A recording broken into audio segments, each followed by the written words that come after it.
Hey, good morning, friends. Welcome to Montrose Anglers on the Vise. It's great to be back with you after a few weeks off. And before we get into today's tires, I wanted to give you just a little bit of program updates. We're going to do something a little bit different this coming week. Monday night from 6 to 8, we're going to have Jake Kepler on the Vise. So that's March 1st. Great way to start off March, and Jake's going to be here. And then we're going to resume our Saturday morning. So March 6th, we'll have Jeff Dean here from 10 to noon. And then we'll finish up the series with Bill Finstermaker on the 13th. So I hope you guys have been enjoying the content we've been putting out. It really would help us if you could subscribe, leave us a comment, let us know what you're thinking, and so we can bring more content to you like this. And so today, today's tire is Joel Evans, a great friend of the shop, and we really appreciate him being here this morning. Joel has he's been a good friend to us since the beginning, since we opened up the shop. He does a lot of things for us and our community. He teaches a fly tying 101 class, which we've had numerous graduates over the last 4 years, I think, 3 or 4 years that we've been having this. And Joel serves locally with Trout Unlimited at our Gunnison Gorge Anglers Club, and also at the state level, still treasurer, I believe. Is that correct? Recently treasurer, yeah. And but near and dear to my heart, he's an ambassador for our community. He loves our community and pays it forward all the time. He's been here since 1980 and has seen a lot of changes and has really helped our fishing community. So, and again, I really, thanks a lot, Joel, for coming this morning. And what do you got for us, man? Well, here we go. So thanks everybody for joining in today. I got a half dozen or so patterns we can go through today, and I want to start just sort of been doing this a long time, and as Nolan mentioned, things that are important to me. One thing is where I started all this, if that's on the camera there. I know you can't read the inscription. This is a new ABEL reel, but I've had others, and the inscription on it says, "Thanks, Dad, for the Roaring Fork Rainbows," and with my name on it inscribed. So that's where I got started. Typical story, my dad got me going. This was on the Roaring Fork River decades and decades ago, and learned to fly fish with a fly rod and a salmon egg. That's how Dad got me started out. But anyway, just those kind of things over the years. I think it's important in our community. We're doing a lot of work with the Uncompahgre River and the local companies we have that support that. Ross and Aber Reels doing the stream improvement work down on the Uncompahgre in town. And then close by in Delta, we've got Whiting Farms with their genetic chickens that we all love. And then I was going to mention, you can see that on the camera there, this is kind of where I got started, just self-taught. Basic manual of fly tying by Fling and Putterball.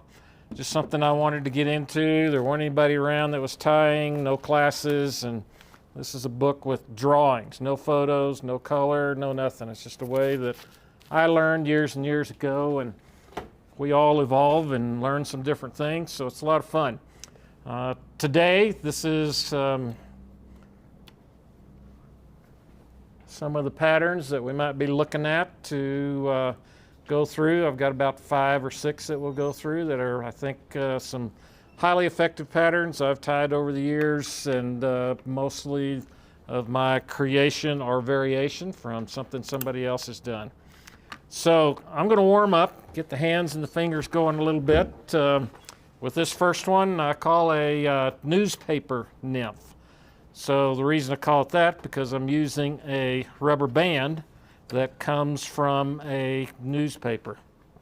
So you take a rubber band, and I've just got a bunch of them here.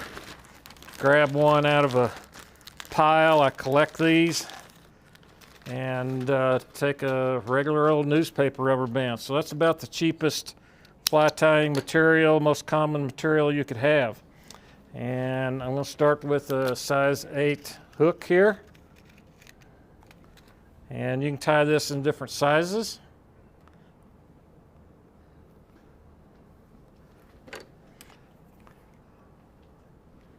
But I found this to be very effective. I think it imitates a caddis. So just standard mountain. I'm using some pretty heavy thread because I'm going to crank down on this rubber band. It's stretchy, so a little thin thread is not going to be quite enough for that. And what I do also is take that bare end of the rubber band and I'm going to clip off an angle on that, and that's going to fit in the end. And then I also put some wire on this. So if you want to weight it, you can, don't have to.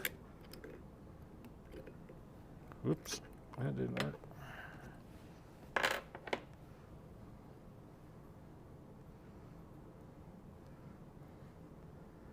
So I've just got a small wire. This is O2 wire.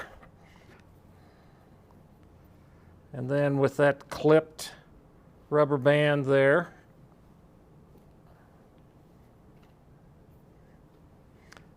that flat of the clip fits right there, and that'll help catch the rubber band and not add as much bulk there. Back up to the front. To adjust my vise a little bit there. And so with this rubber band tied in now, stretchy, what's going to happen here is you roll it around, you're going to get some segmenting. So those layers fall next to each other. And I think this has a lot to do with the success of this pattern. This is an excellent pattern for freestone rivers where you're maybe fishing a single nymph or even 2 nymphs. Now, because that rubber band is pretty stretchy, I've got a heavy thread here. I'm using 3/0 thread. Got to get it around there a few times or else it'll go flying away. Now I've got it started. I'll come back in. Make sure that rubber band's cinched down pretty hard.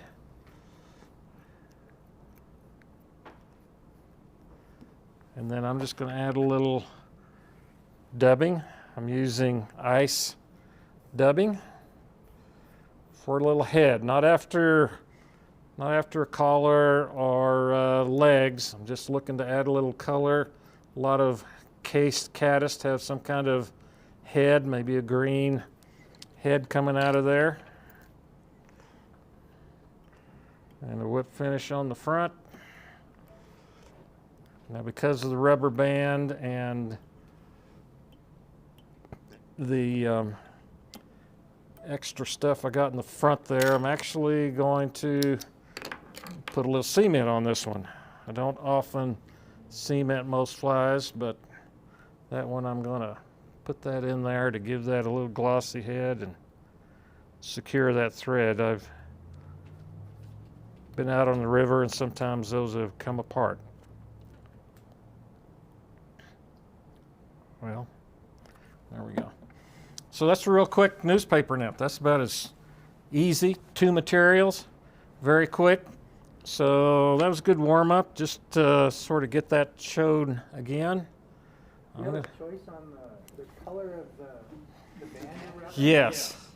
Yeah, so I have tied this in, rubber bands come in different colors. You know, even bright colors, blues and greens and so forth. But yeah, I like the red mostly. I have had some success with white, particularly if you're fishing deep, where you know you get down deep and the colors kind of lose their color anyway. Everything turns dark in a deep hole. And then also a brown. A brown works pretty well also, so a tan. So you see some of these rubber bands in here. That's mostly what I have, are red and tan rubber bands. Probably doesn't focus. So yeah, and so what you do with this then, because of the weight in it, you know, Euro nymphing or long stick nymphing, any of those different kind of terms you want to call it, where you're fishing pretty straight and deep. This is an excellent fly for the point fly on that because it's got the weight in it. So if you put some other larger tractor fly up above it, fish it straight down on a Euro nymphing rig, or if you want to fish it with two flies on deep water like on the Gunnison, where you're out in a big long run. You can throw it out there. Maybe you're using a strike indicator and use some split shot on the leader and get that down, and that nymph, that newspaper nymph, will just kind of hang there down towards the bottom, and it's been very effective. I really like it more on freestone rivers like the Eagle, the Roaring Fork, places that has pocket water that have runs from 2 to 3 feet deep, where the fish are hiding down behind the rocks. That's where this one's been most effective for me. So I'm going to throw this on here and just tie another real quick one just to give you a quick look at how easy and quick this is to tie. Do you have trouble with the rubber bands rotting?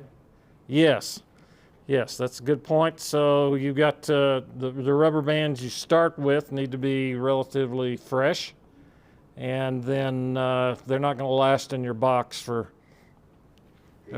ages, a couple of years or something. So yeah, but if you get after these like I do and use them, I'm probably going to use them up in my box before I ever get that far anyway. Catch them on a tree or hang them up on the bottom or something. So yeah, you have to either use them or rotate them out. They'll start to deteriorate and break apart.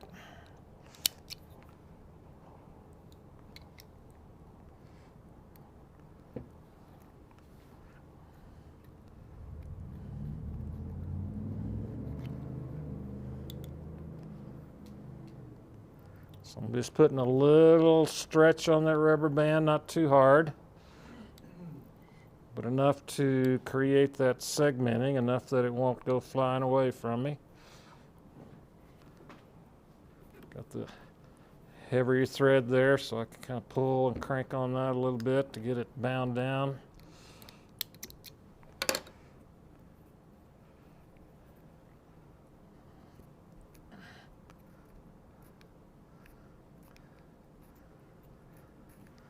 Cinch it down, put a little color. You can use other colors of dubbing on it. Other colors of thread. A little blackhead I think is pretty good.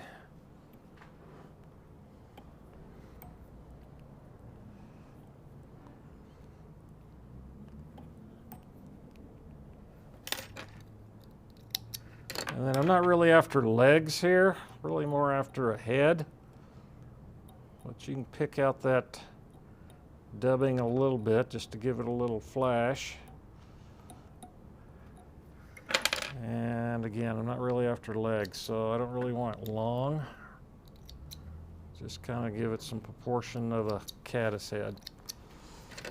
There's a newspaper caddis.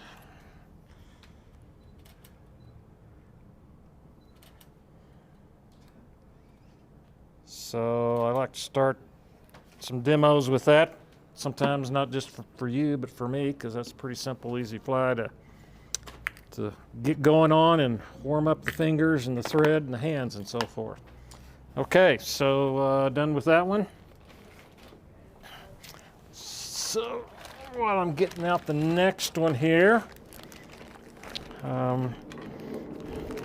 let's talk a little about Montrose and the Uncompahgre River here in town. We're here tying in February, and winter where do you go in the winter? Well, I go ice fishing too, but I like to head out to the tailwater type of rivers, those that are open locally, Gunnison, Taylor, but recently, meaning last decade, the Uncompahgre River has become very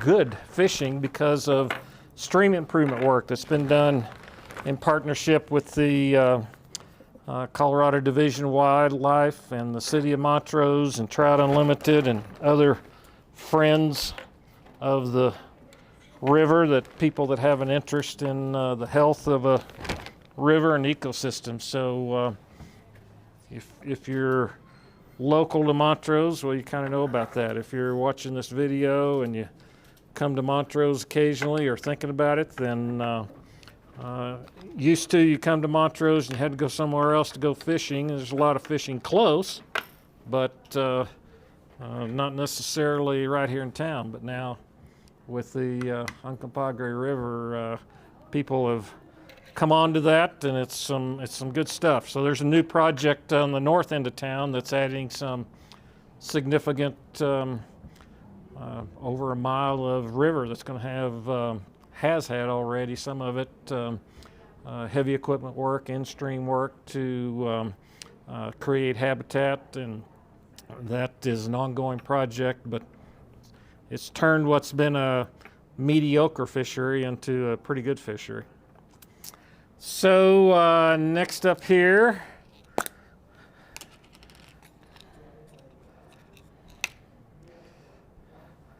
this is what I'm after, an emerger. So this is called a joker, just something I made up. It has similarity to a zebra midge, but it adds some additional pieces to it. So I'm going to use a size 16 caddis hook, so it's got a little curve to it. And we're going to put some a bead head on it. I've got a silver bead, 3/32. And get that mounted on here.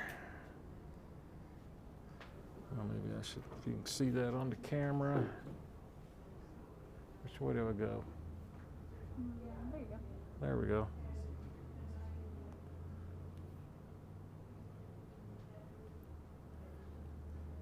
Get the small head to the front.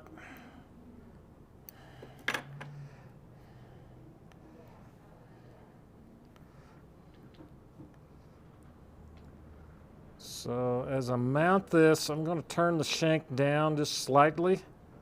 Just going to let gravity be my friend on that bead. And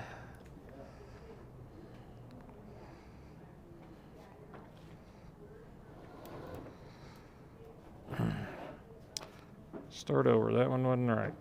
How'd you come up with the name? Well, I just thought of how silly is this fly that I'm making up.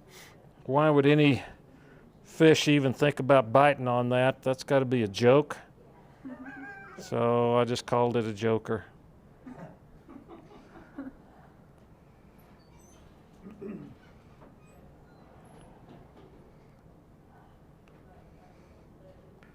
So yeah, just so silly, so crazy. I made this thing up. I thought, will anything ever even bite on it? And it's been really good. What happens is, I'll put this finished one up here. What happens, I think, a lot of the times is, what I've added is flash on there, and I'll tell you what that is here.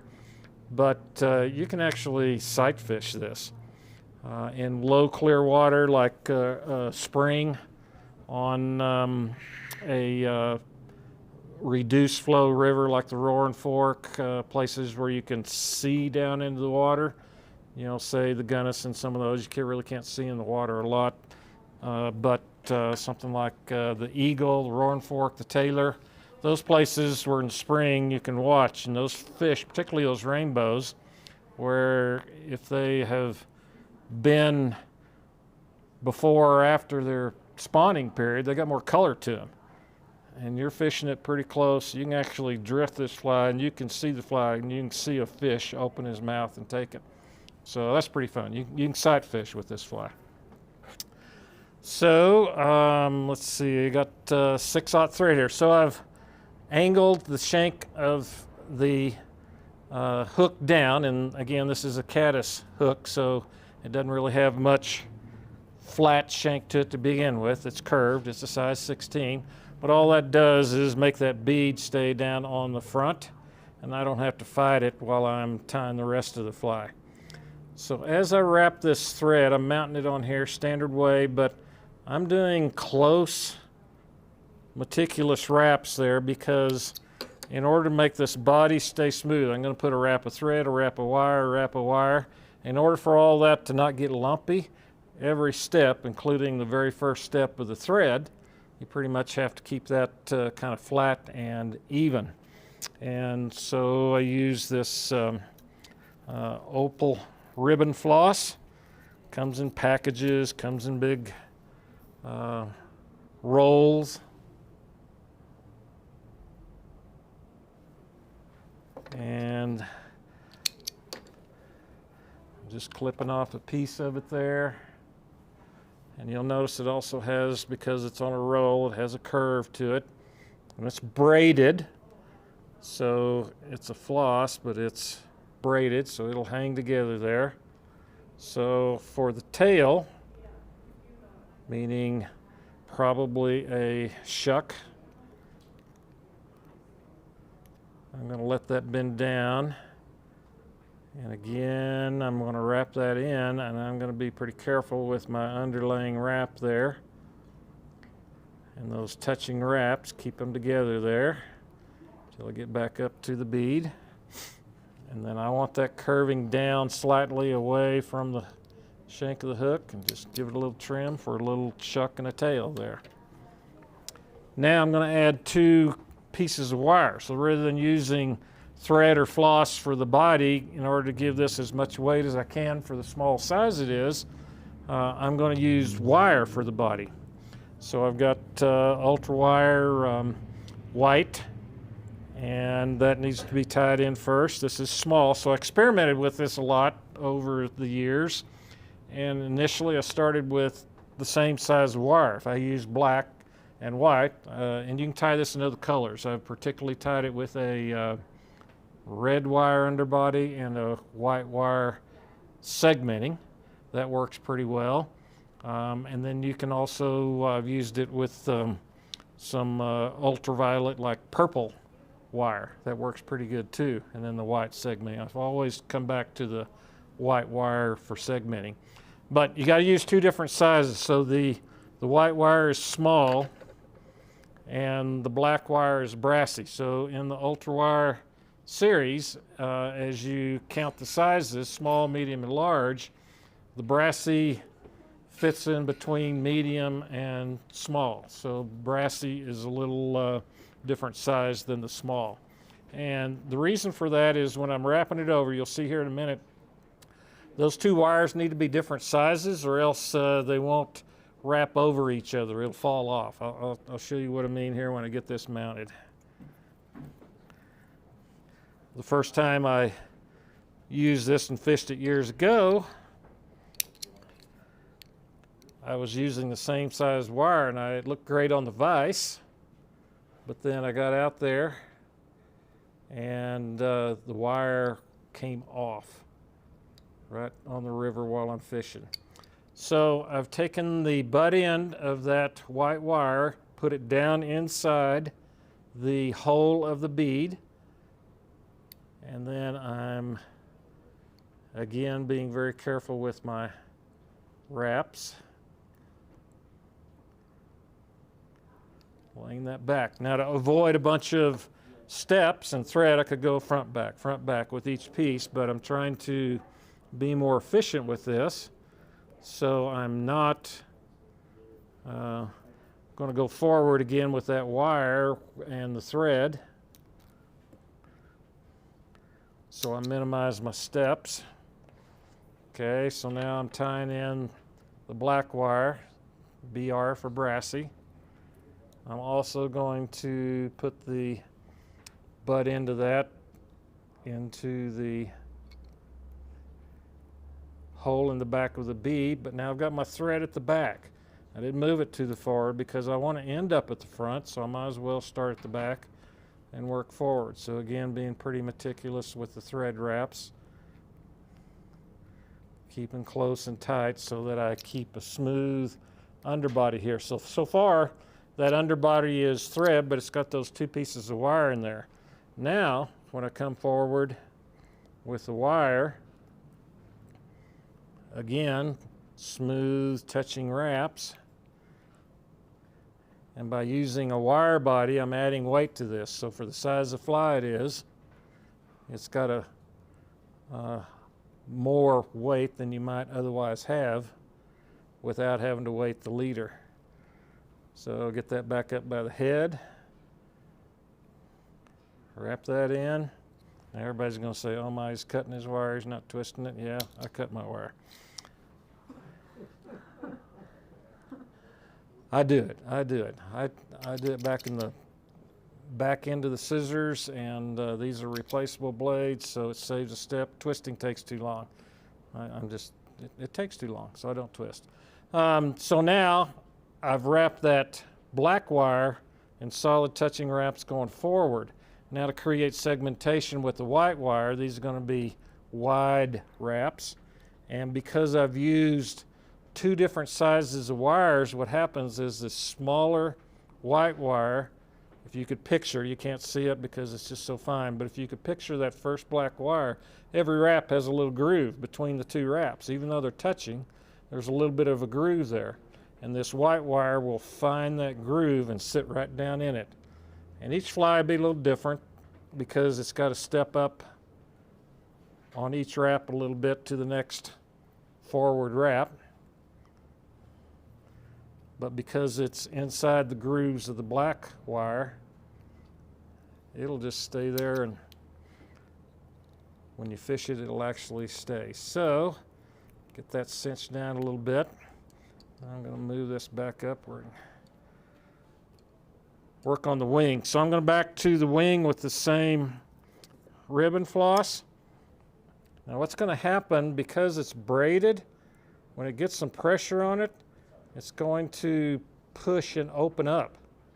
So I'm going to intentionally use the curve of the floss to my advantage. So I'm going to lay it with the curve down and catch that in there. And instead of trying to measure it exact, that takes too much trouble and you lose it in your fingers. So just put another loose wrap in there and then pull on it from the back till it comes even with the bead, and then I avoid having to cut it. Okay, now I got the first layer in there. What happens when this material gets laid over and gets cinched down, and I'm behind the bead with all of this.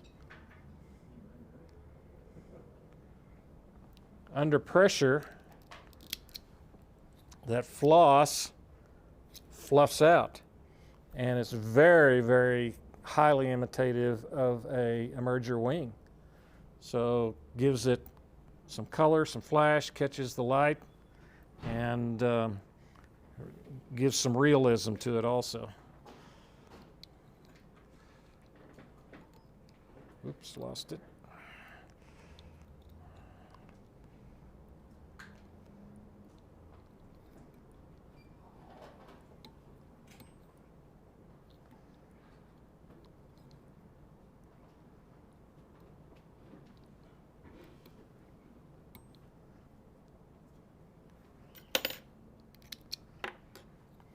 So there's a joker. How would I fish that? Dead drift. Dead drift, yeah.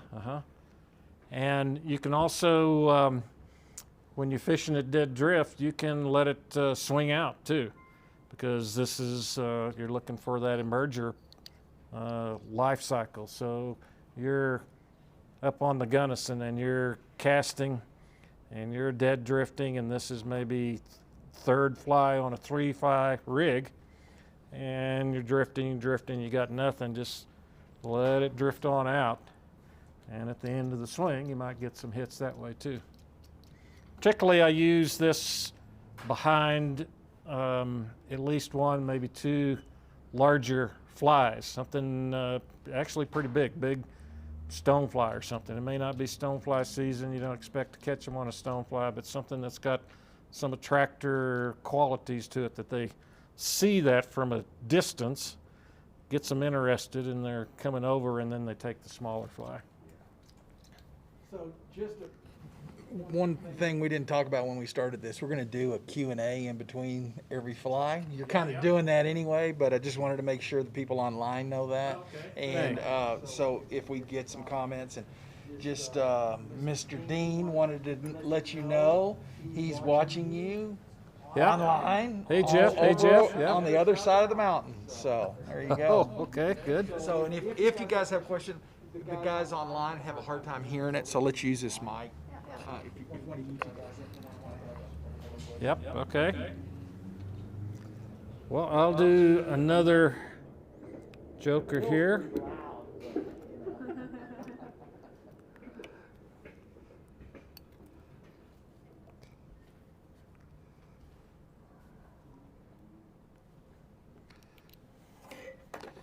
So I've shown you the steps, and so although this has a number of pieces of material to it, once you get experienced at it, it goes pretty quick. So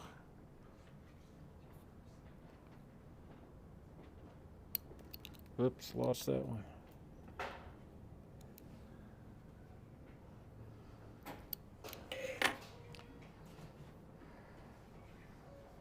So bead on the hook, curve down a little bit.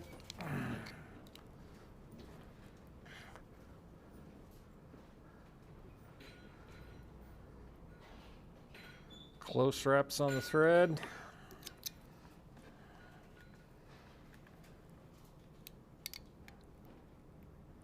Pinch wrap.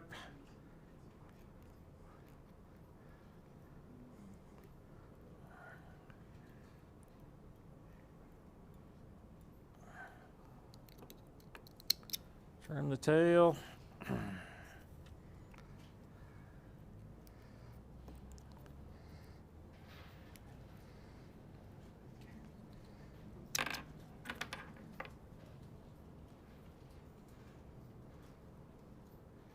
Add the white wire on the far side. Close wraps.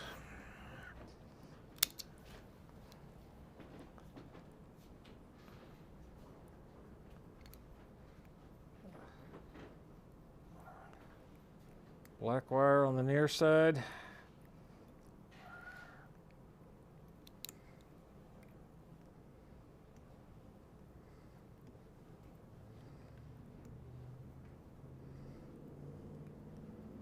Close wraps of the black wire.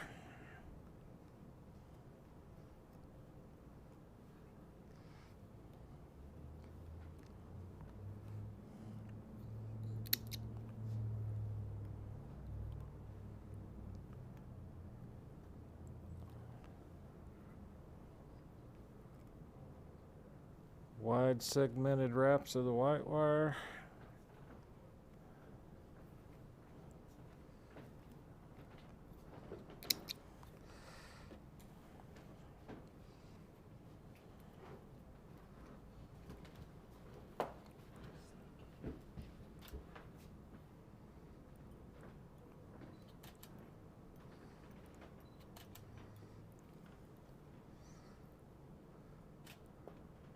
Double over the wing.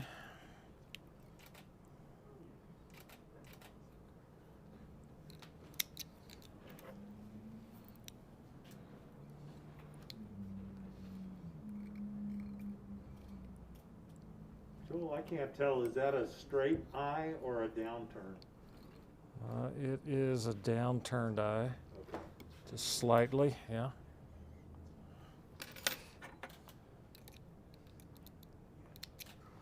So what'd that take? Less than 2 minutes, right? Yeah.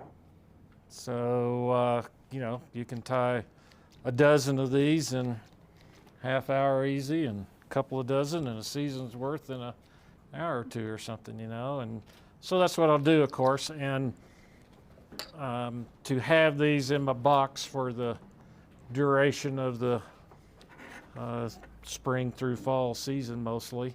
Of course, I'm trying to get these into the box in the winter. And so as a tying efficiency steps, as you would with any beadhead fly, you're going to stop and you're going to mount a dozen of them first. You're going to put a bead on a hook on a dozen of them or so then you can just pick them up and you're not having to pick up your other tools, so it's just a little quicker that way. So I have a question on organizing the materials on the hook.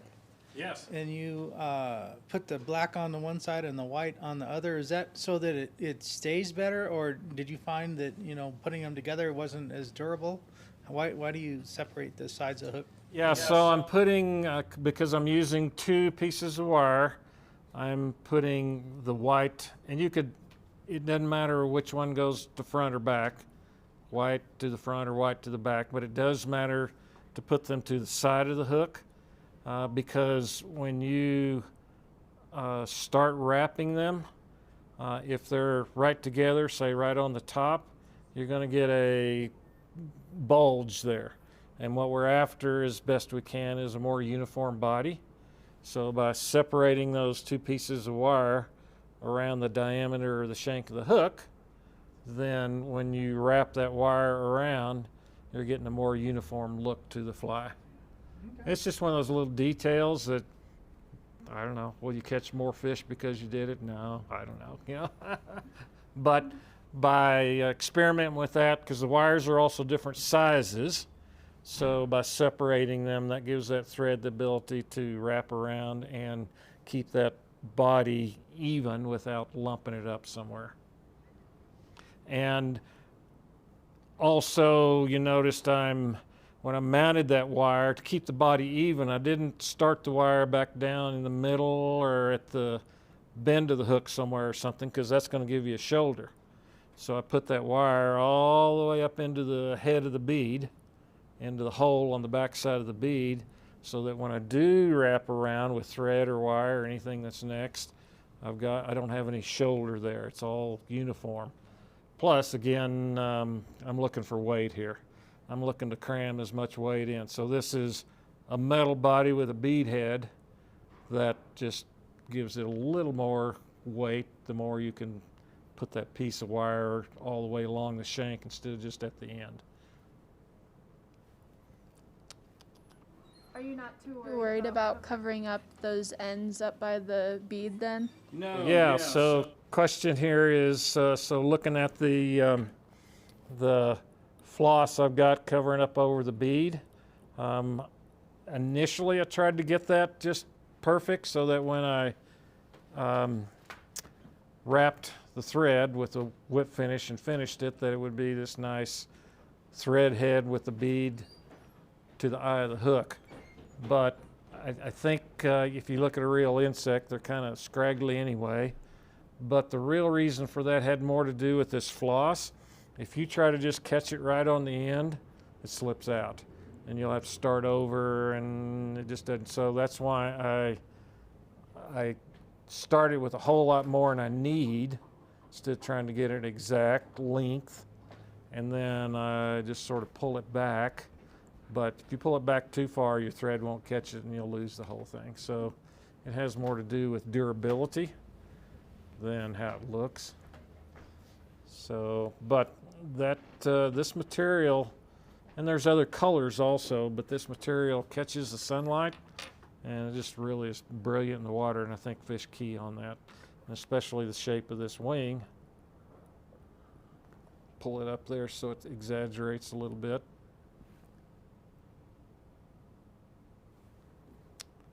So, there's a joker. Tie a bunch of them and fish them often. That's a original tie and pattern of mine, and it works. Okay. Move on. Any questions or thoughts? How would you fish it?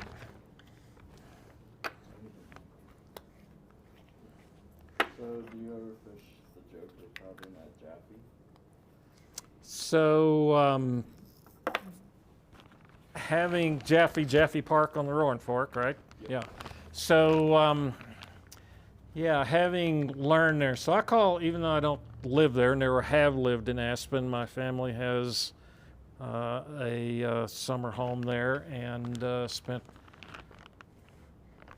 50-something years fishing the Roaring Fork there.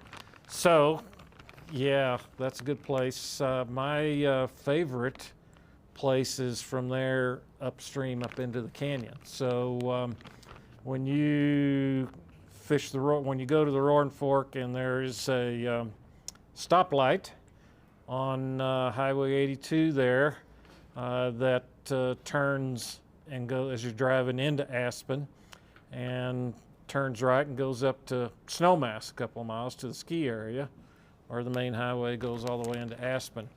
From that stoplight on, you're going by the airport, and there's not much access in there, but the road and the river are kind of away from each other. It gets down in a canyon.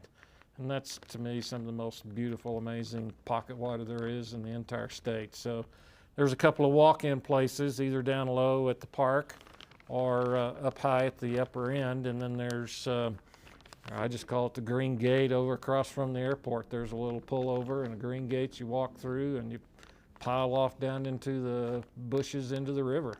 And you'll most of the time be there by yourself. It's pretty cool. I mean, even in the summer, it's a fair length of river, and you may not be totally alone, but plenty of river to spread out, and oh, those rainbows are beautiful. Yeah. Pretty good height down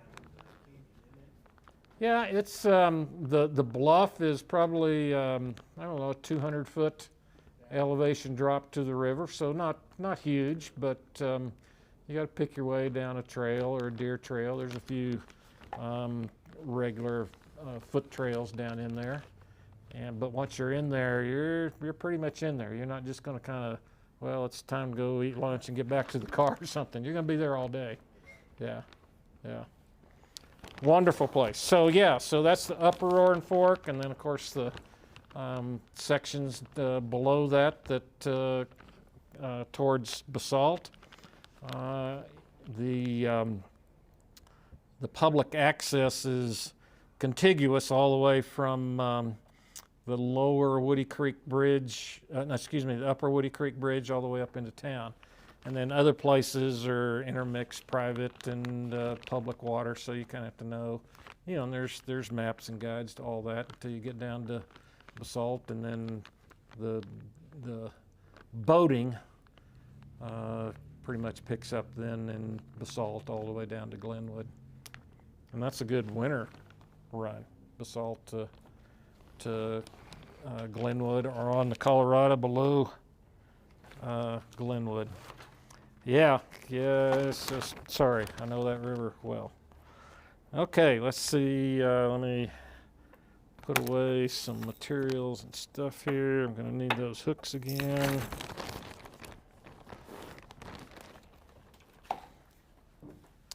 So, how are we on time?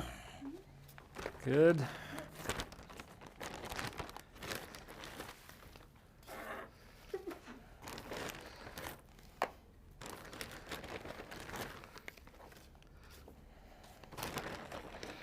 So I'm going to switch over to a shrimp pattern, a Mysis shrimp pattern.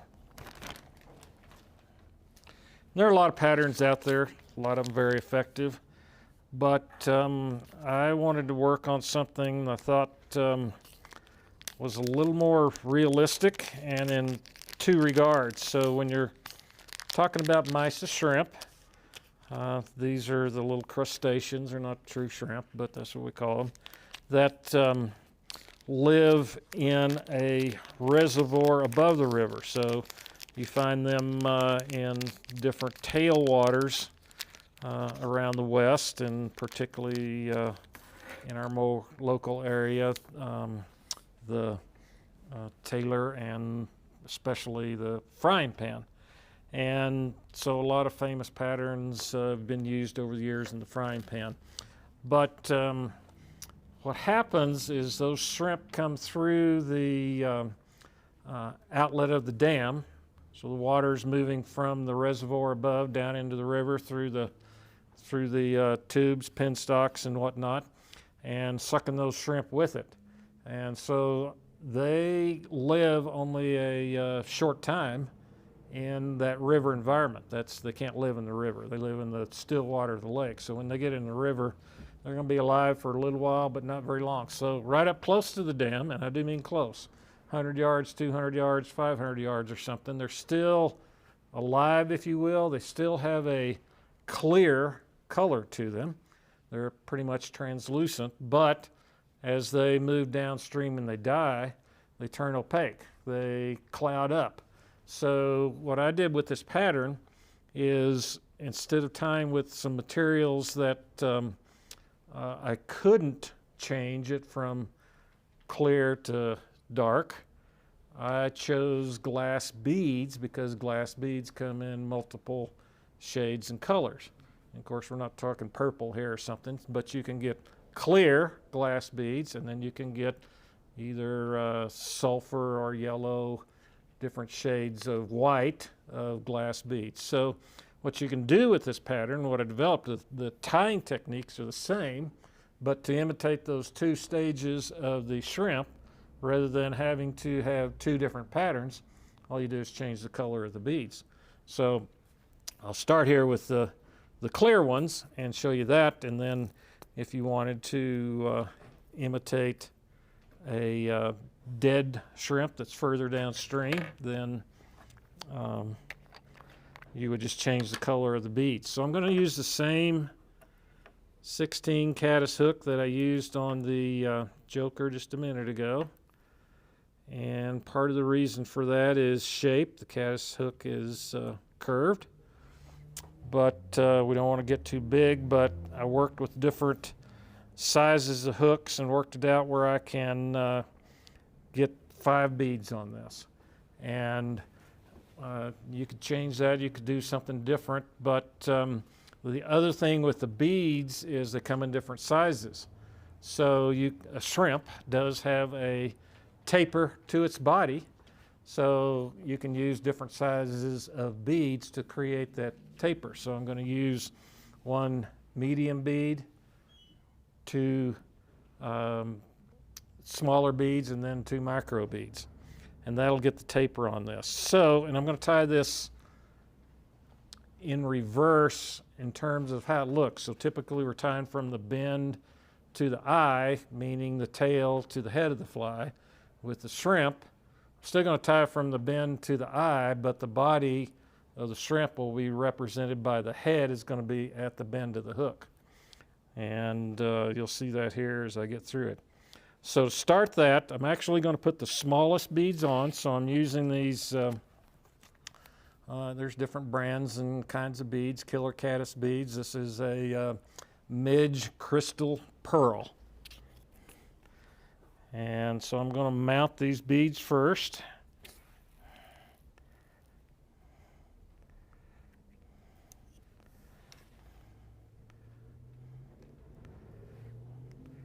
Gets a little tricky. Do you tie this on different sizes? No, I was pretty much stuck with this. I've looked at the ones in the river and tried to compare the real size, and that seems to be kind of the best match for what we have around here, like on the frying pan. Maybe somewhere else there's bigger ones or something, I don't know. You seen something bigger? No, I've seen lots smaller. Yeah.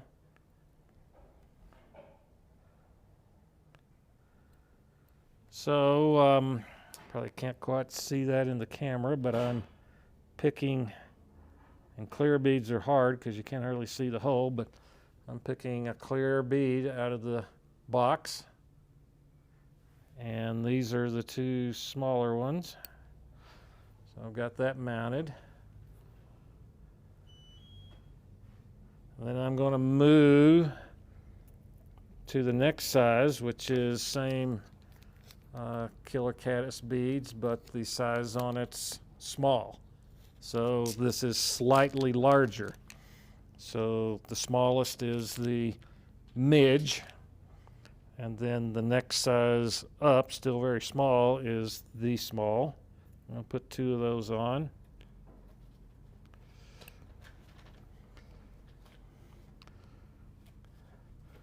So before I get all that extra stuff on there, if you can kind of see, probably not so much in the camera now, I've got those beads on there, and they're different sizes, and they give a little bit of a taper to that.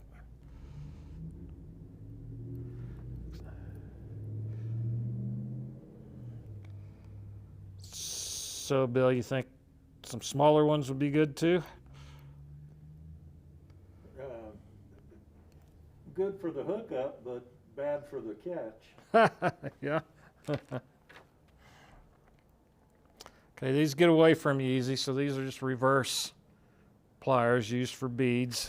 And I'm going to set that down just a minute, because what I'm going to also do then is, what you'll find is if you look at the real shrimp, and there's good photos out there, you don't have to go digging in the river to learn this.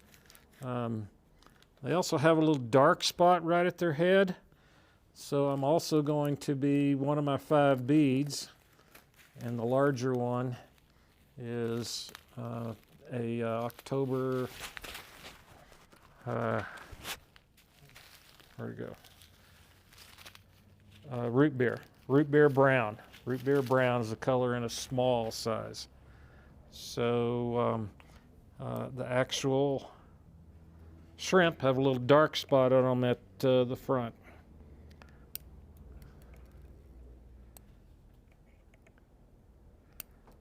Well,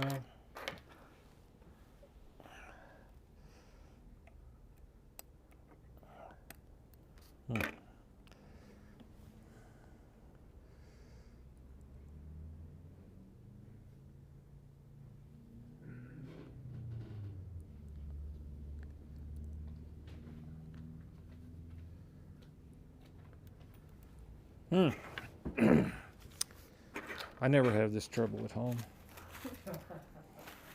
Where'd it go? Where'd it go? Get another one here.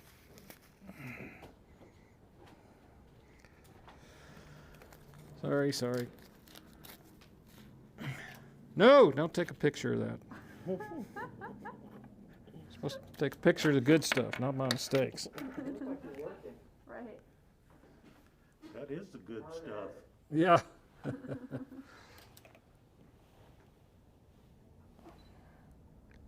Shows you're human like the rest of us. What?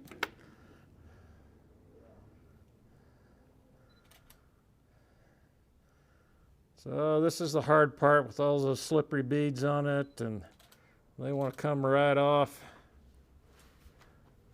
the hook. Once you get to here, it'll be a little better. So Are you reversing those beads and making the small sides back on this one instead of towards the eye? small sides towards the front to the eye, and then the larger beads are to the bend. So that's really the head, the bend. So this is the backwards part of it. Right, the head of the fly is towards the curve. Towards the bend, Are you turning the beads around and making the small part towards the curve this time? Yeah, build that taper. So if you look at a shrimp, that taper that they have, they're the fattest at their head. They've got little eyes there. We're going to add some eyes. The fattest part of them is at that eye and the front of the fly. So I'm tying this in reverse. So the bend is the head of the actual bug, and the tail of the bug is at the eye. They swim backwards. Right, but the beads, before you orient, the smaller side of the bead towards the eye, is that still? The smaller beads. You're doing smaller beads, but there's not a smaller side of it. Oh, sorry, I get you now. No, the beads are uniform front to back. So unlike a metal bead that has a smaller hole on one side and a larger hole on the other side, and it does make a difference which way you mount those. Glass beads do not. The hole on both sides is the same. So there's not a front or back to the bead itself. So I've got the smaller beads to the eye, and part of the reason for that also is so it doesn't slip off. The larger the bead, I'm using a small hook, and it's a small eye. If you put a large bead on it up by the eye, that bead might it'd come off over the eye. So that's part of the reason also for tying it in reverse, is that I can put these smaller beads, therefore a smaller hole, up against the eye, and they'll stay there. Yeah, so that's just something, you know, when you make something up, you start from scratch, which I did with this. I totally made this up. The idea of the Mysis shrimp, of course, is not new, but adding these beads in these different sizes, I think, is new. And so I had to experiment with all that to get it to work out. Then my thread, I'm going to use mono. Well, I had this threaded when I started, but somewhere between home and here it came apart.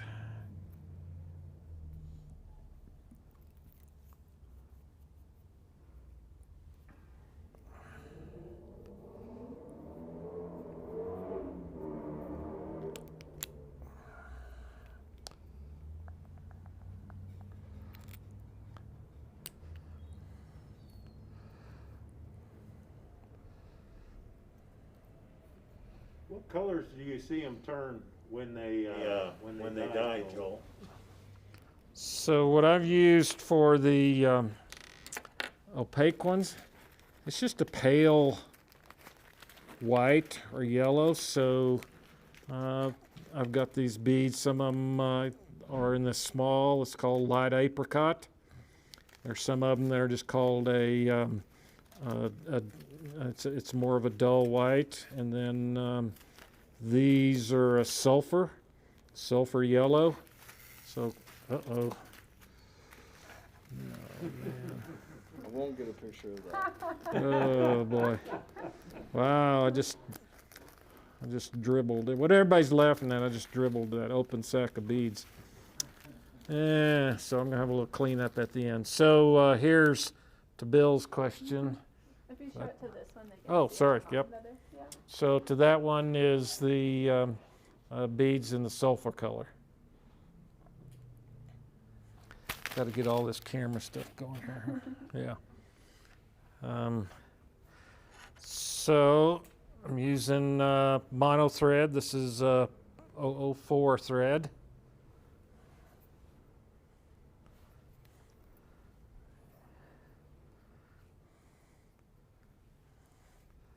And I'm going to keep those beads where they should be by pointing that hook shank down.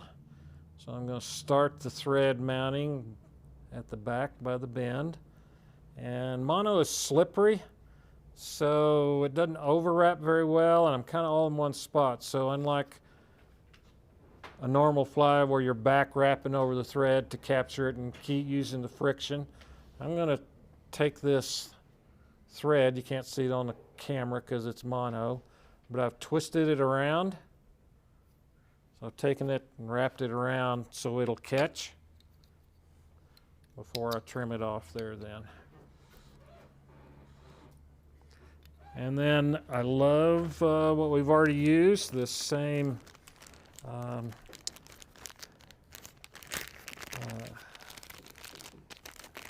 flex ribbon floss. So this was, which one am I on? This one You're is, right over here. Yep. oh good, okay. It won't come up there, but it'll come up online. Good, so this is the one that comes on a spool. It also comes on a card. So I'm just taking a piece of that. Is that the same material you used on the Joker? Same material as I used on the Joker. Same material I use on about 20 other patterns. This is just good stuff. Good stuff. Yeah, it's kind of like a bacon cheeseburger. It doesn't matter where you buy it. It's just good. So just use it and use it often. So I'm going to tie in a little bit of tail here, and sort of like the Joker, I'm just catching it till it slips in. Wrap it over there then.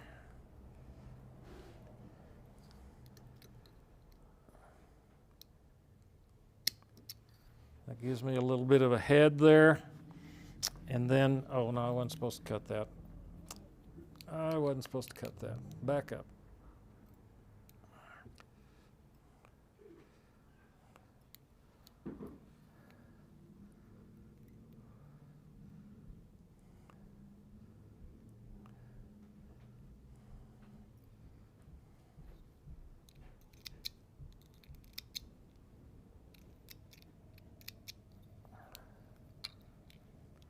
Okay, I'm going to leave that hanging off the end there. Then I'm going to put little eyes on the shrimp. And I experimented with this a lot also.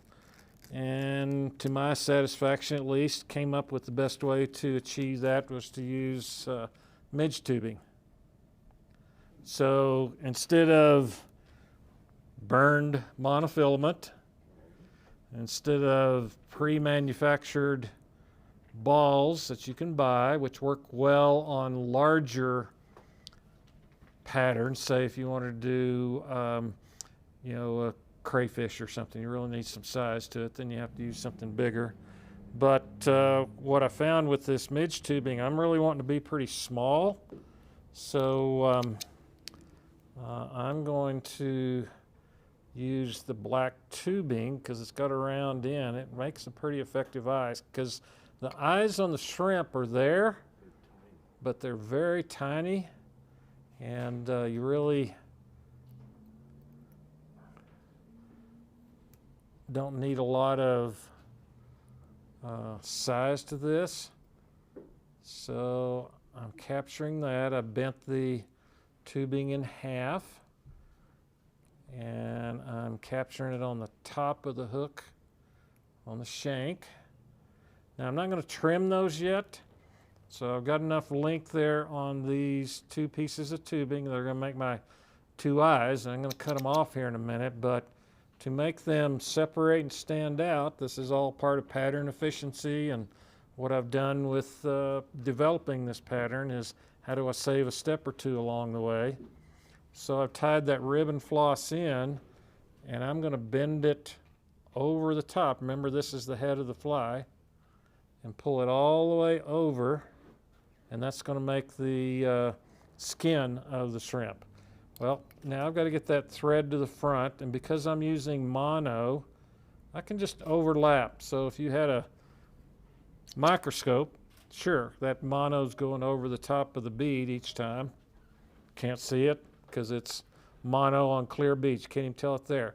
And then I'm stopping. I'm not going to go to the eye of the hook. I'm not going to try to make my finish wrap in front of that first bead. I'm going to try to make my finish wrap behind the first bead in front of the second bead. It's just easier to not have to capture that small space. So I'm going to pull that over, and I'm behind the first bead. Just a loose pinch wrap right behind it. It'll cinch down in there. It'll stay. Now, so I'm avoiding having to do a whip finish in that very small area then. And then I'm going to cut this where it's got just a little bit of a flare to the end of it. And then I'm going to whip finish, or I'm going to trim those eyes. So I'm going to stretch them out a little bit so they're even, trim them fairly close. And they're going to pop right in there as eyes to that fly.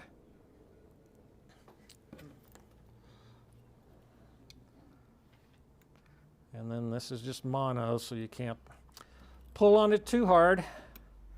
And then just do a standard whip finish. And what that does is also, when you're on the river, putting your tippet into the eye of the hook by having it finish there, well, you're not covering up the eye of the hook. Well, I'm having bad trouble there.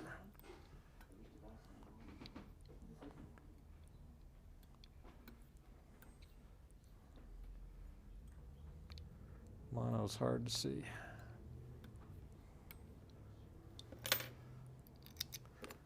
So now when I try to tie my mono tippet into that eye, all of this is back away. It's exposed. I haven't covered up that real small eye. It's pretty easy to get your tippet in there. So now it's reversed, and you got the eyes. Cut those off just a little more, shorten those up some.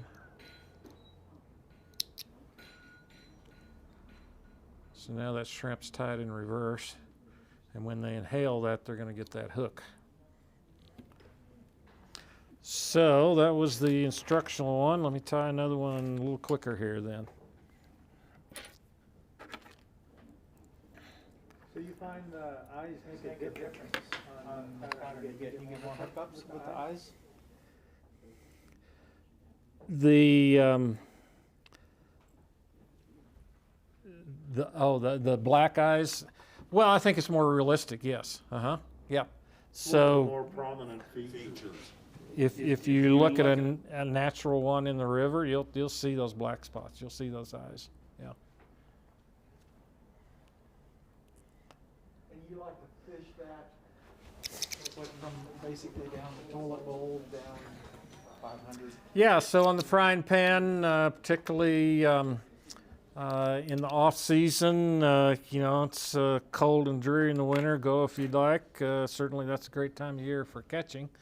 It's a little tough on the icing and the guides, but yeah. So the clear one, you'd fish from the toilet bowl down to about the bridge, and then from the bridge downstream is where you might fish the opaque ones. So, you could just sort of, you don't really know. It depends on water flow, what the releases are, how much, how quickly they're being carried downstream. And, of course, this works best in low flows. So if you're up there in the, below the toilet bowl, there's the flats, pretty wide open flats, but those rainbows, they just find a little shallow depression. It may only be a foot of water or less. Doesn't have to be deep, but that's all there is. So that is where they are because that's all there is. And they're sitting in there, and you kind of pick one and sight fish to it.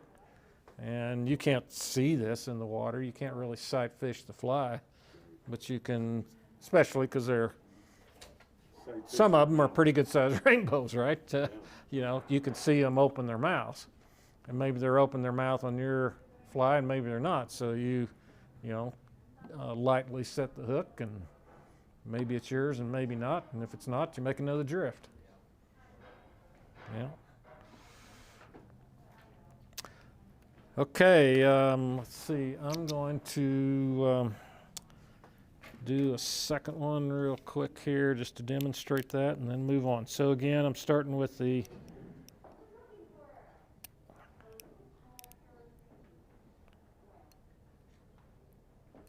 small bead.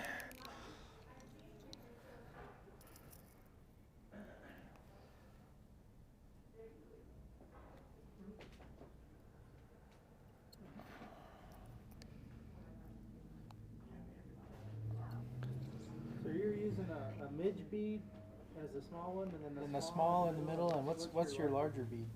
It is also a small size, but it's a different color. It's the root beer brown. Okay.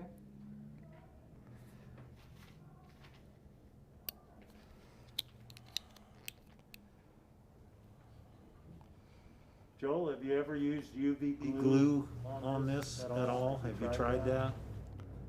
No. No, I'm just curious if you've maybe coated it with UV glue. I have not. So what would that do for me? Just give another translucency to it. Yeah. Might change the sparkle, I don't know.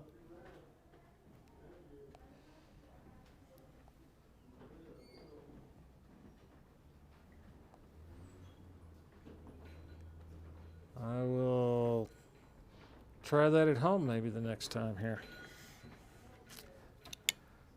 Okay, so again, getting those beads on there, a little harder, takes a little bit of time. But once you get going here, it's pretty quick.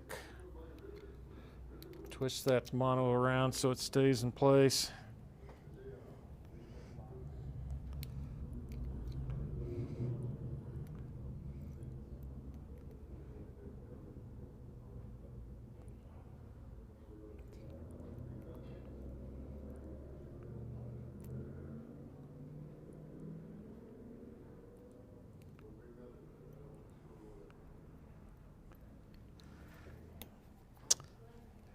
Get my floss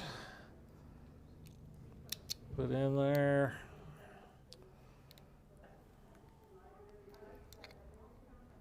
Put the eye on top.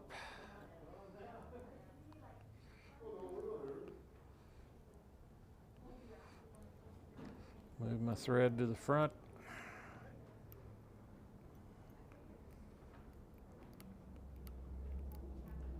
I think your solution for the eyes is brilliant. Pretty easy.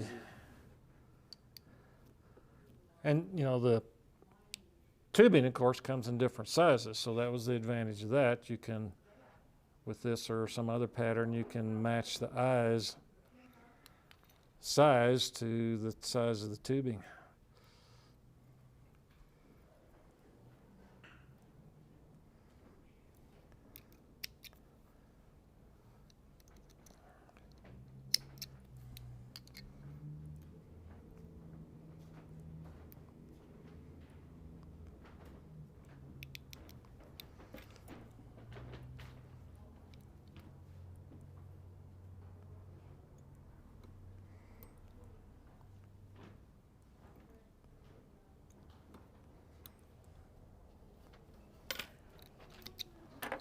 So again, just tying it home. Doesn't take very long to actually tie one. Okay.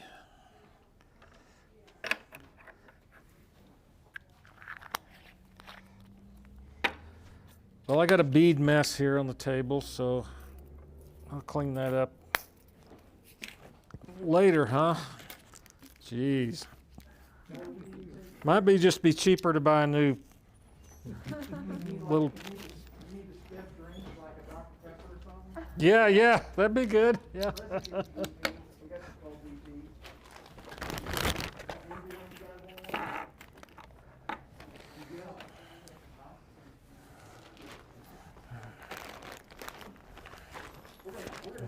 Real quick intermission, and we'll be right back. We're going to take a real quick intermission, and we'll be right back.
All right, man, we're back. We're back here with Joel Evans, and what you got for us, Joel? Okay, well, we did 3 patterns on the number 4, so this next one is what I call a half dry midge. So it's intended, so here's the shank of the hook on a horizontal tie, but the idea is that it's going to fish vertically. So it's a vertical emerging nymph that's right in the surface film. So I'm going to use a Vevus thread for this one. Just has a little more texture and strength to it for the size it is. A little thinner. So I'm going to start with building up a thread body on this. So what I'm going to do is move my thread back and forth, front to back, back and forth, front to back. But each time I'm going to go back, I'm going to stop sooner and then start forward again. So I'm going to build a taper with my thread. So, you know, this is a midge, so I'm not looking for a large body. So I'm just going to build a little taper, go forward, but now come back. Go stop, not all the way to the bend, go forward again, back again, stop a little sooner, forward again, back again. I'm just building a very small taper with that. So very minor taper built into that. And then I'm going to put some hackle, and let me stop and talk about the hackle here. Can we see the chicken on the camera there? So this is a Whiting Farms genetically bred chicken. Very famous for these. They're in Delta, just up the road from Montrose here a little ways. And over the years, Dr. Tom Whiting has raised and bred these chickens for specifically fly tying. And they come in all different variations of the actual chicken themselves, which produce different kinds of feathers.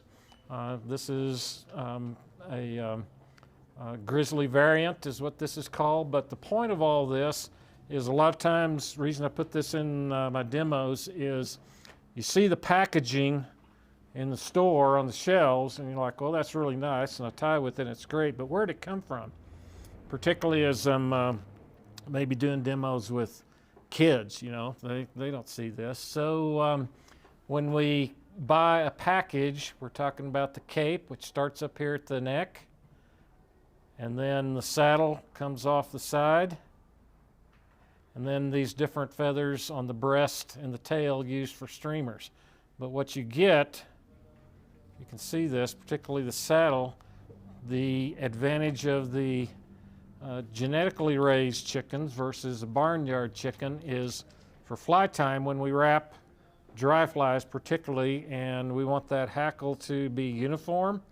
Well, a natural chicken feather gets fatter along its length. It's thin on one end and fat on the other. But these genetically raised ones, they're a very uniform length, and we're not talking 4 or 5 inches. Some of these are a foot long or more. So you get that wrapping uniformity with the saddle hackles, and then you still get up here by the neck for tying very small dry flies. You get very small feathers, but also they have some length to them. Historically, the small ones, they weren't long enough. You couldn't get a wrap or two around and they'd quit. Well, these have some length to them, even though they're very small. So that's how you buy. This gets cut, and you got the cape and the saddle here. So I'm going to use a Whiting hackle in this particular pattern in a minute here, so that's why I bring that in. So here is just a lot of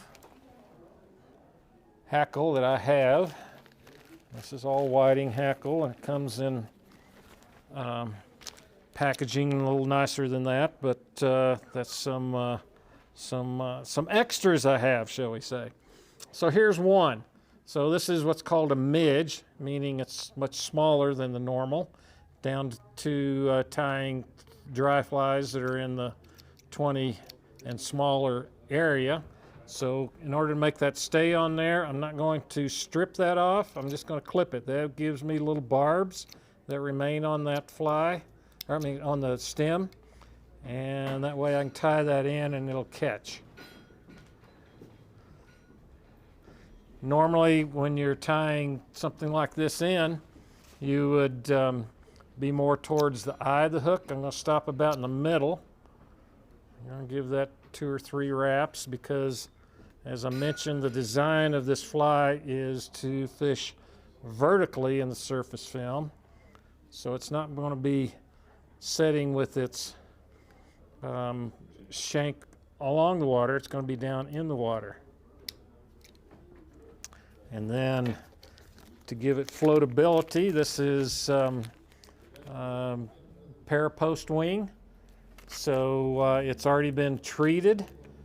So we're looking for flotation here, maximum flotation. What you can do with this, it comes off of this in strands. So just get a strand out.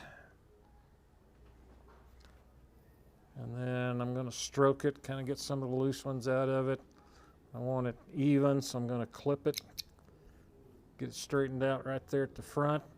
Normally, a parachute fly or something, you'd mount it this way, right? Vertically. Well, for this, because the fly is going to sit vertically in the water, I want the material to face upward, so I'm going to put it even right at the eye of the hook and back a little bit, capture it in.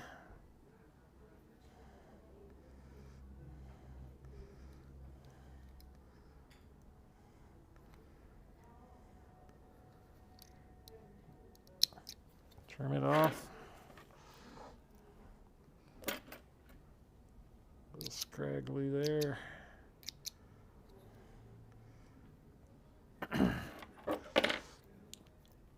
Then I'm going to whip finish right behind.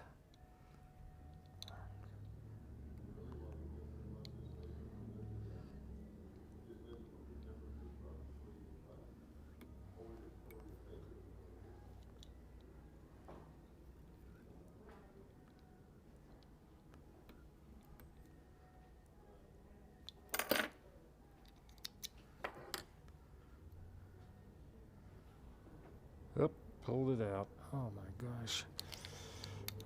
Oh my gosh. Oh, how embarrassing. Tire's the worst nightmare.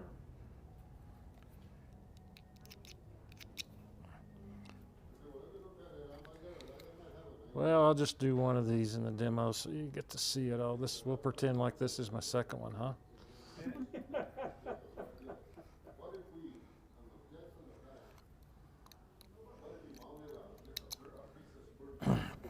So, what I forgot to mention, what I do is coat this first. It's part of why that came out. So I'm going to put a little Loon hardhead cement on this, all the way up through it.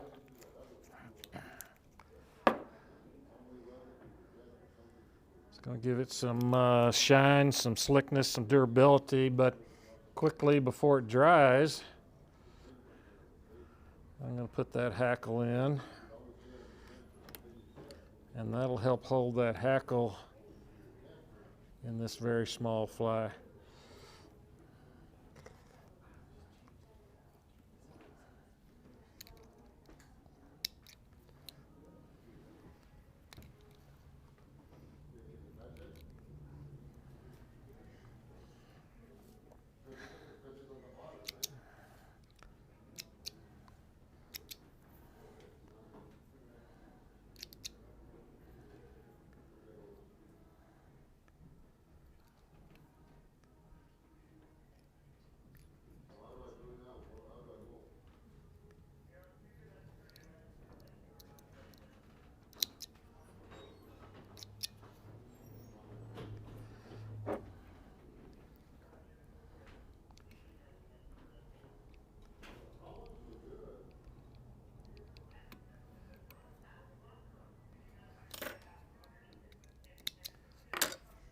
I'm going to add a little cement on that also. Just got a lot of stuff going on there that easy to come apart.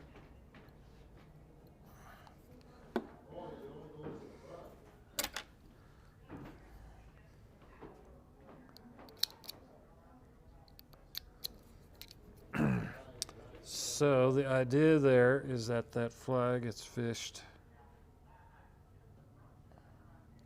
this way. So with the hackle, this little skinny body down here by the bend is going to sit down through the surface film. The hackle is going to hold it in the surface film. And then this post material is already treated. You can actually put some water repellent on that even, just to give it a little more effect. And that then will sit right in that surface film. So this is a very slow, light water situation type of fly. Heavy broken water, it's not going to stay on top. So we're looking for it to just kind of float along in the surface film. And then because of the white post, you can also see that. So that's all you're going to see is potentially that white post. If you see that at all, it's just mainly to keep it on top of the water. What you're really looking for is the rise. You're going to see the rise, and that's what you're going to do the take on. So what sizes do you tie that in? So this particular one is on a dry fly hook, size 18, and you can tie it down to about a 20, I think, is what I've attempted. But with that hackle and the post on the top, it's almost overwhelming to anything smaller. But I think this is the most effective size because I'm trying to imitate a midge. But I've tried it in, up to maybe like a 16. Not very big, but maybe a 16. The problem is, if the bigger hook you start to get, the heavier it is, and the less likely it's going to stay on top. Just the weight of the hook alone is going to cause it to sink. And I want this to stay on top. So any much bigger hook, it's just going to overcome the surface film and fall down into it. So that's a half dry midge, meaning the top half is dry and the bottom half is wet. Would that be mostly a summer fly? So no, this well, it could be, but no, you're looking for that hatch in the spring and the fall mainly. Okay. It'd be more of a spring and a fall fly. Okay, I'm gonna move on.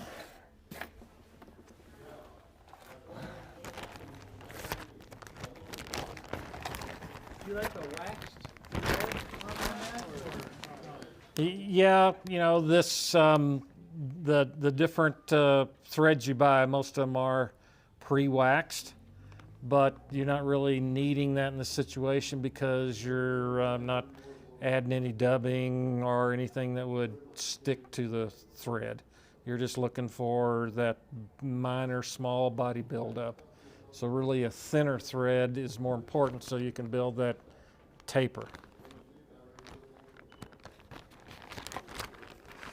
Well, I'm going to do a little damsel here. So a lot of damsel patterns out there. They're fun. Still water pattern.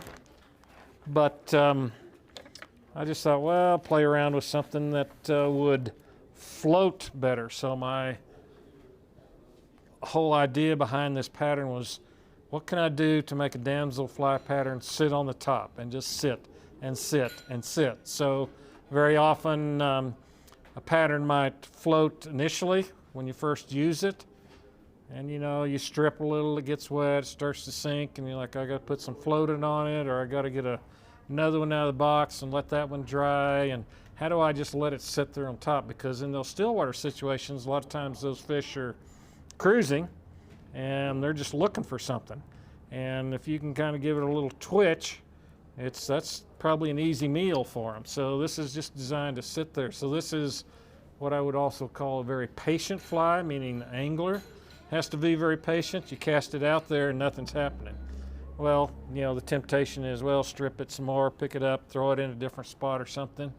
Well, you know, the fish are cruising around. You're not going to find more fish by casting around different places. So you just let it sit and let it sit and let it sit. And this fly will stay on top because it's got a body of foam, and then the wings are this same post material that's water treated. And it's called twisted because we're going to take that foam and twist it up a little bit to make an extended tail. So I'm starting with a dry fly hook, size 10, but it's a long shank hook, a 3X. So size 10 gap, but a 3X shank, so that I get some length and size to the body of the damselfly without going to a larger hook. And I'm going to use heavier thread on this. So I'm back to just a black on a 3/0 thread.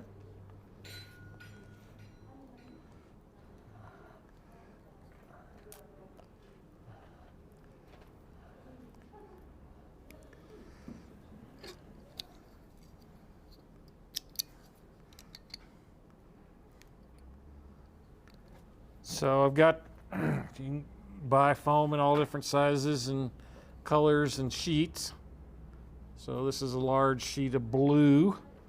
Damselflies come in some pretty brilliant colors, greens and blues, and looking for that imitation. I have trimmed this up here, cut it with a knife.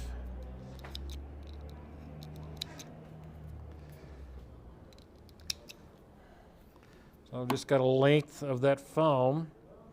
In order to get it to twist, if you try twisting it yourself first and then tying it in or something, it won't stay twisted.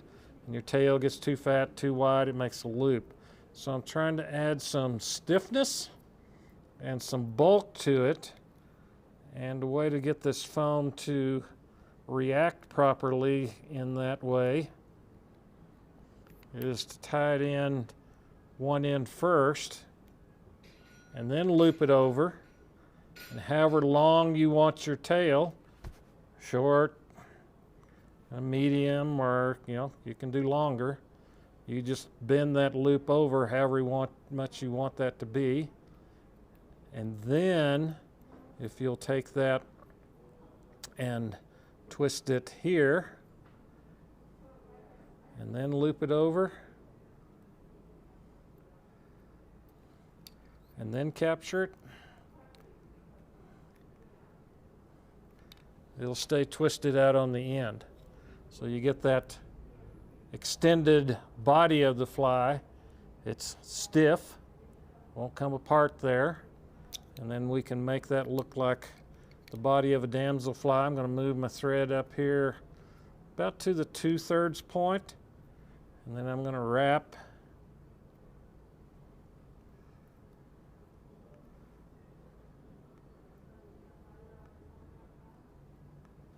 that foam around the shank.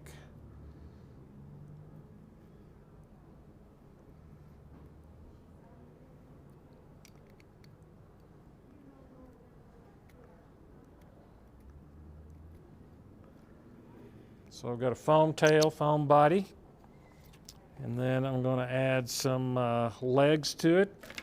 For the legs, I'm using flex floss. You could use rubber legs, but this is flex floss. This is just the regular standard size. It also comes in mini that I use like for midges and other things. Comes in a strand. I'm just going to cut one of those strands off and tie this in just like you would rubber legs. And then for the wing, I'm going to use that same material I used on the half dry midge there. Just a parachute posting material is what it's usually intended for. Start off even there, tie it in about that 2/3 point.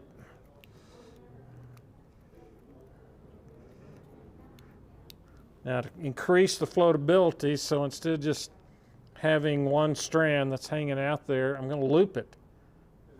Because the damselfly's wings do have a looped width to them, a wider set. This will also add to its flotation. So I got one side, I'll pull that up and you can see how that's looped. Does that come across in the camera? But of course I want it laying to the side, so I'm going to do another loop on the other side.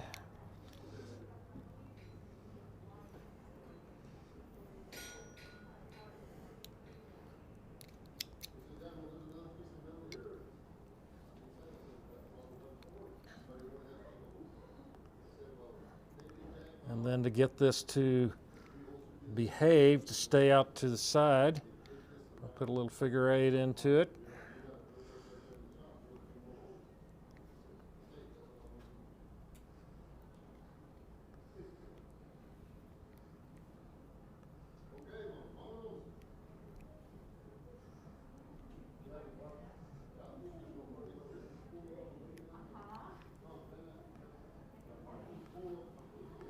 I'll turn it sideways there so now you can see how that hangs off to the side. So the idea is it's laying in the surface film of the water on the lake, and it's just sitting there, and those wings are just like big rudders out there to give it some flotation. And what'll happen also when you strip it, these wings will sort of flex, they'll kind of go bounce, so give it a little more action to it. Then I'm going to add some legs. Damselflies have some very short legs, typically dark, so I'm using a black. Tie these in just like rubber legs.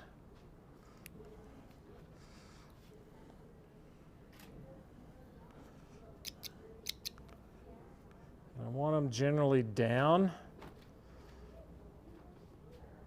so I'm going to create some tension on the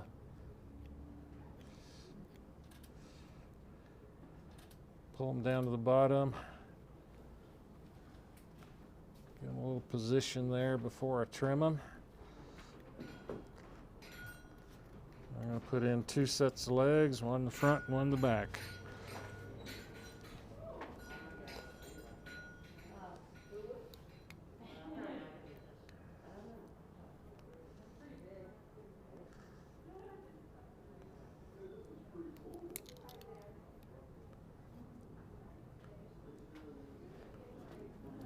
These forward legs, I'd like to bend forward. So I'll put some thread behind them.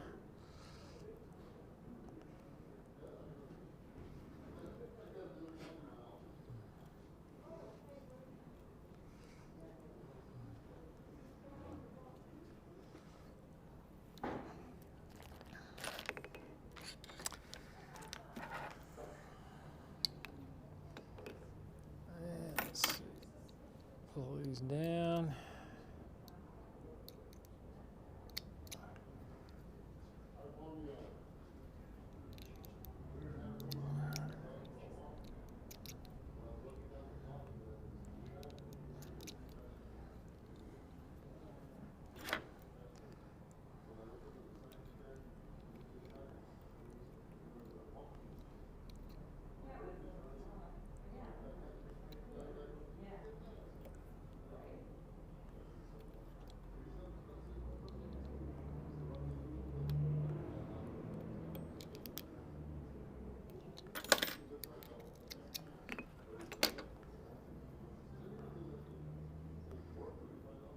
So a little head, a little dark head to it, legs to it, foam body to it, wings sticking out the side.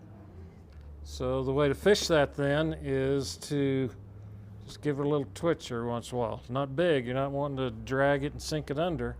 Just a little twitch, and when you twitch it, those wings will flop back and then they'll come back in place. And then I'll give it some realism by adding a little bit of marker pen to it. I'm just taking a black marker and adding some banding to it. So pretty sporadic, nothing technical pattern here, not trying to match it, just give it some breakup and give it some banding like a real damselfly would have.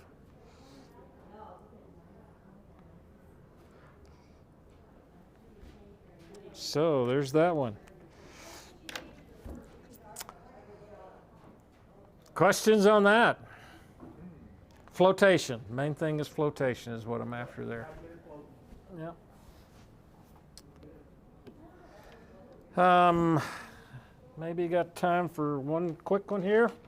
I'm not sure if I get to this or not. Let's try a fly I've been using a lot the last several years.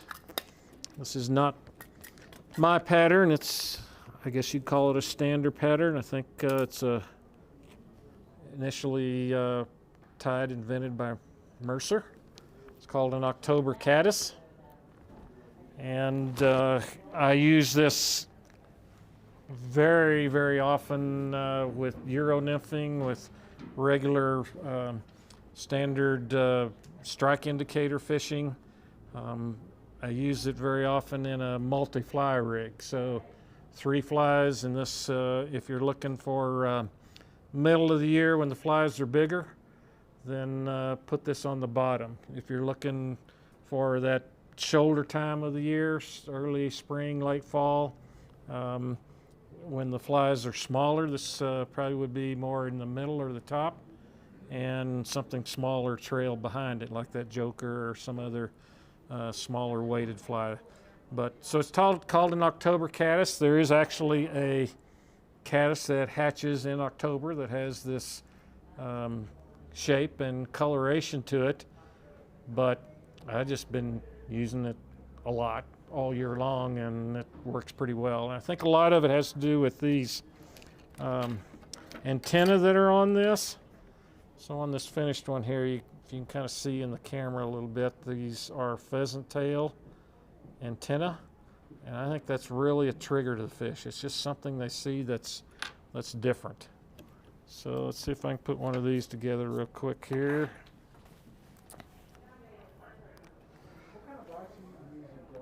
What kind of what?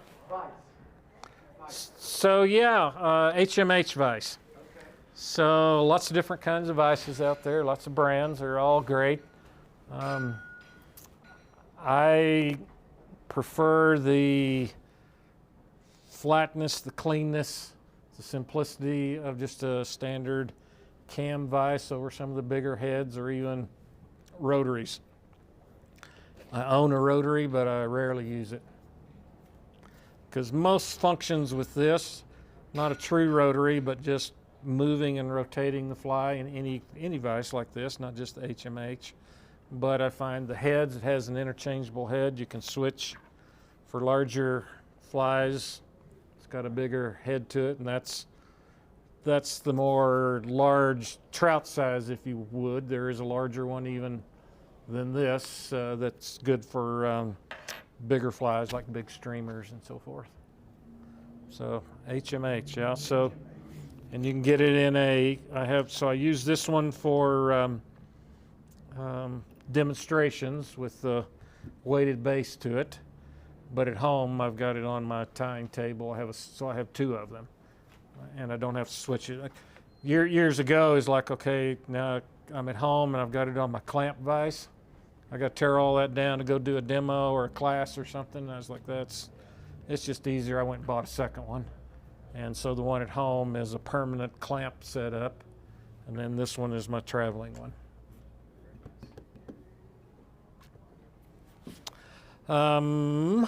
Hook, let's see, what do I need? What do I got here?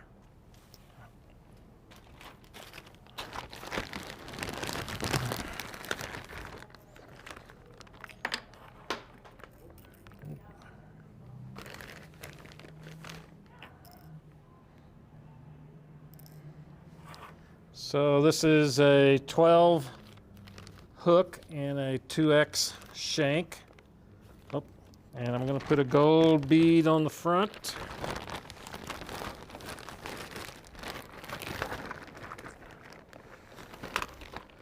Sorry, I wasn't quite as organized on this one.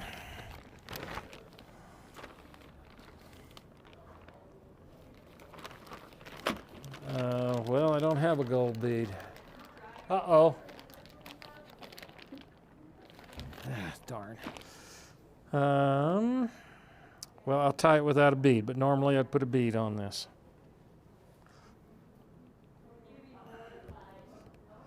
I'd also put weight on it.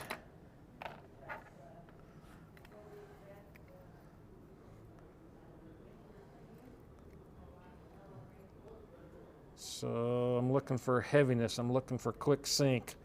The bead, the weight on the hook.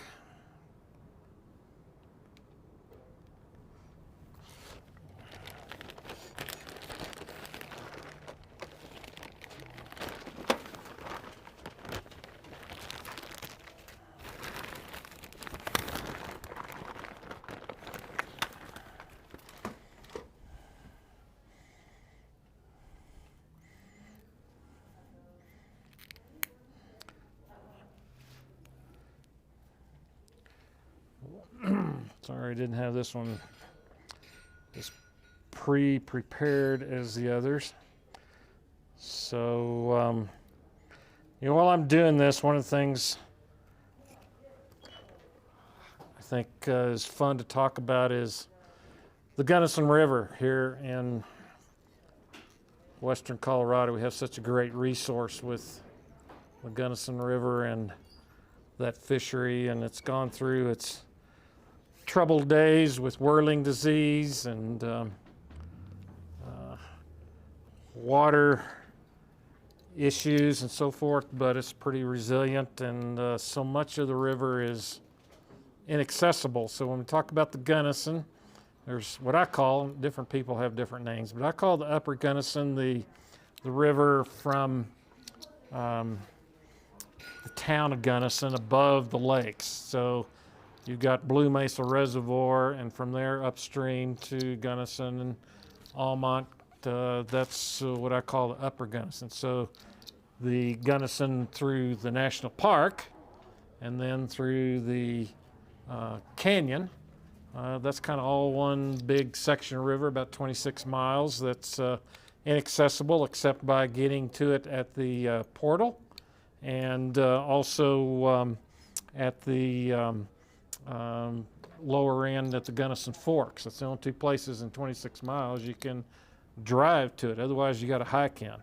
So I'm getting a little older, maybe can't do this as much as I used to, but one of the adventures I had a number of years ago was to do a walk on foot through the national park portion of the river, which is not boatable. So expert kayakers can go through there, but even they have to portage in places. There's places where the river just disappears through rocks, and quite the adventure. Several days, several nights, just walking, swimming, hiking, climbing, jumping, kind of dangerous actually, but that's something that really taught me a lot as a person, as a fisherman, and that Gunnison River is just a really incredible place to be. So if you're of the physical ability to get into the Gunnison, don't just go to the portal and drive down there and park and go home. Get down in there and experience the inner depth of the canyon, because it's very different and very amazing place. Well, so just back to the caddis and the October caddis. I'm going to add some segmenting by using some either wire or tinsel. Just going to put some gold tinsel in this one. I'm looking for some broad, definitive segmenting. So wire can do that, but tinsel catches more light and gives it some bulk to it. And I'm going to use some dubbing. This has mostly an orange theme to it.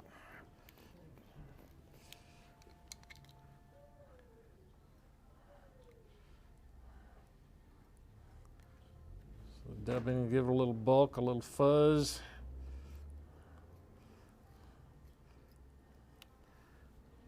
So build the back half first.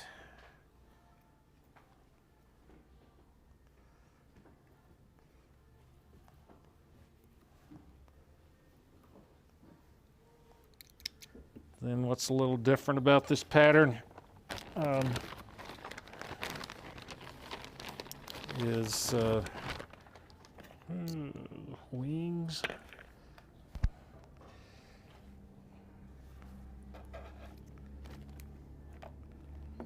Where is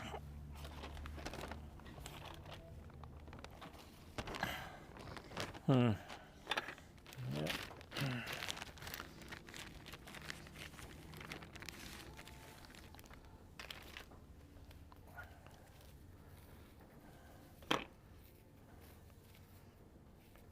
I'm just going to take a piece of pheasant.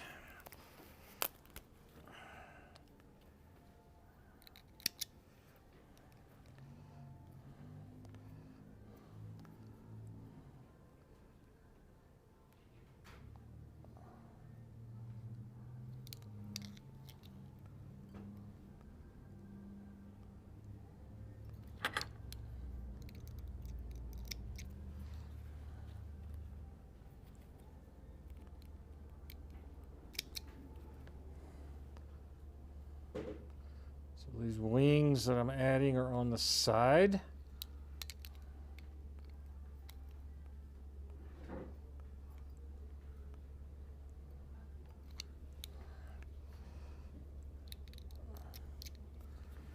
I'm going to bring in some more dubbing.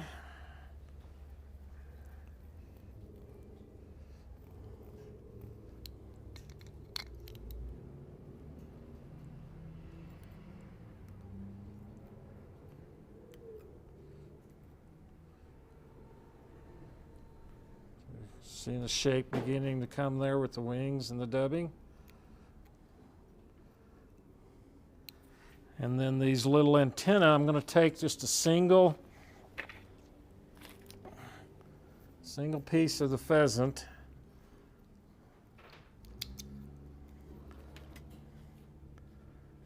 So each antenna is one pheasant strand only. And they're very prominent, they're very long. And you want them up over the top. So I'm just measuring there so that antenna hangs out on the top there and sticks up.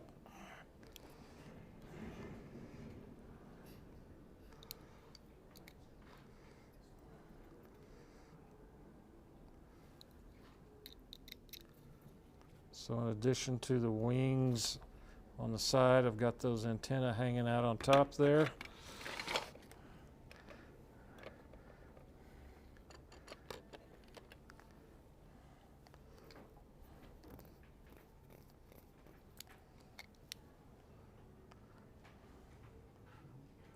More dubbing on the front. I should have that bead in there that I'd be dubbing behind.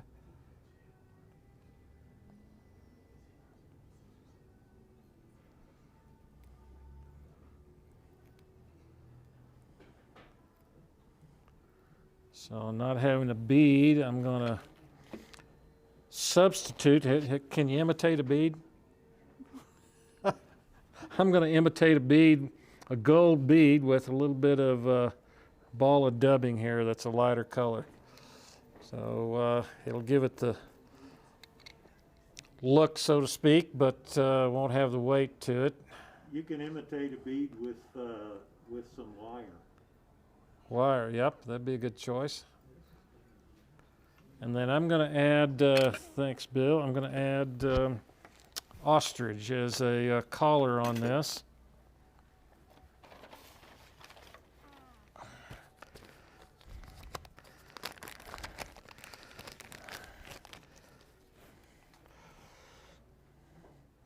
So I've just got a ostrich curl here. I'm just going to clip one off, stroke that down.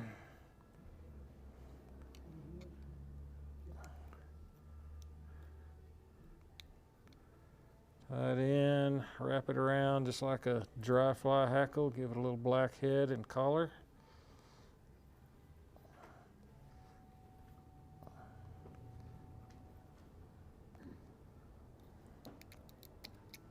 Yep, lost it.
So let's see, keep those antennas separated here.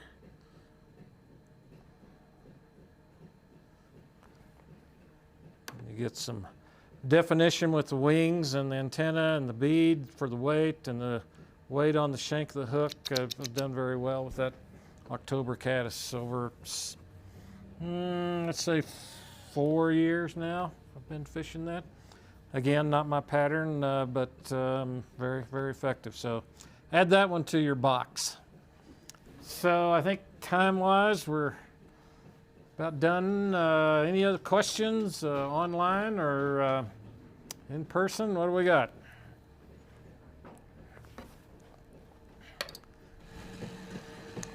No, other than we, Mr. Finstermaker gave you a shout out. He said it was great to see you this morning. Hey, Bill. So, well, I guess that concludes today. We really appreciate Joel coming and spending the morning with us and giving us some things to fill our fly boxes with. And just with that, I want to remind everyone that we've got Monday night, 6 to 8. We've got Jake Kepler. If you enjoy what you saw here today, subscribe to us, give us a comment, give us a like. We'd love to hear from you. And with that, hey, again, thanks a lot, Joel. Sure. Really appreciate you very much. More ways than one. Thank you, guys. Thanks.